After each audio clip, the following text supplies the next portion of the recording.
魏教授可唔可以講一下救濟隊成員嘅故事同埋佢哋個事蹟呢？我首先介紹下我哋救濟隊嘅創立人結化真人黃春山。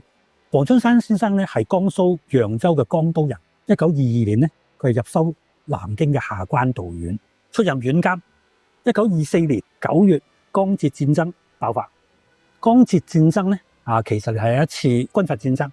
咁當時佢係任南京嘅江寧辦事會嘅會長，因為佢眼見戰火漫天，戰區居民咧朝不保夕所以咧佢就奔走呼號，就要建立一個叫做紅萬字會嘅救濟隊，趕赴戰區。而且咧佢自己親自草擬章程，邀集鎮江救火會嘅會員，因為呢啲人咧大部分都商鋪嘅少東由佢哋組織編隊。咁但係呢件事咧，紅萬字會咧南京辦事處咧係有疑惑嘅，好似好草率咁。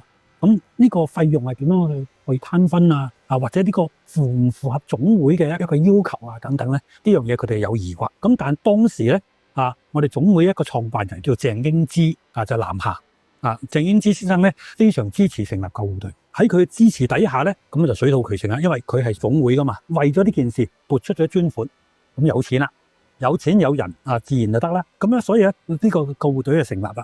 黃春山率領救護隊去到戰區，嗰度戰區嗰個地方叫昆山，俾佢哋先到達嘅係紅十字會嘅救護隊。紅十字會救護隊已經救護咗一批嘅難民，但係問題就係咩咧？紅十字會當時嘅組織有問題，有人打住紅十字會嘅旗號運送軍火，交戰雙方就即刻對紅十字會唔信任，勒令佢哋即刻要退出戰區。咁佢救助咗呢班人點辦咧？啱啱紅萬字會去到，全部轉俾紅萬字會。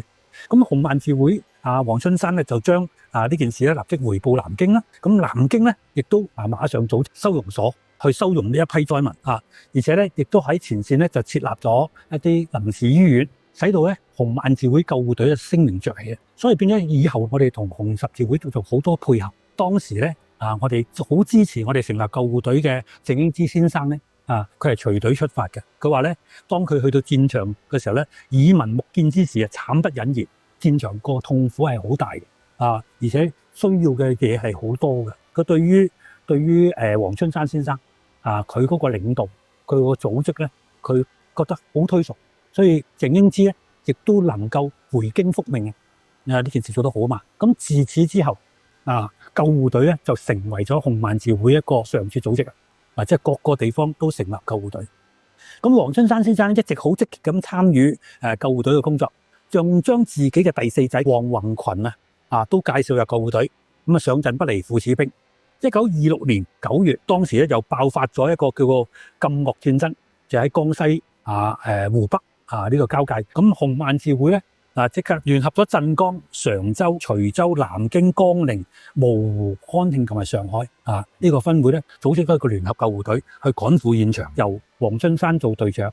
咁總共61人，帶備所有嘅一啲藥品器械就前赴去救災。不過咧，架船未泊岸嘅時候咧，船上個汽油着火，死咗40人，包括咗當時47歲嘅黃春山同埋佢個24歲嘅仔。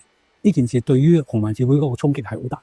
咁當然啦，紅萬字會亦都及時就做咗好多嘢。首先將遺體啦全部攞到啦咁另外咧就喺九江去設立一個紀念碑，所有嘅喺呢一次犧牲嘅人呢都得到咗總壇嘅提升所以點解叫結化真人呢？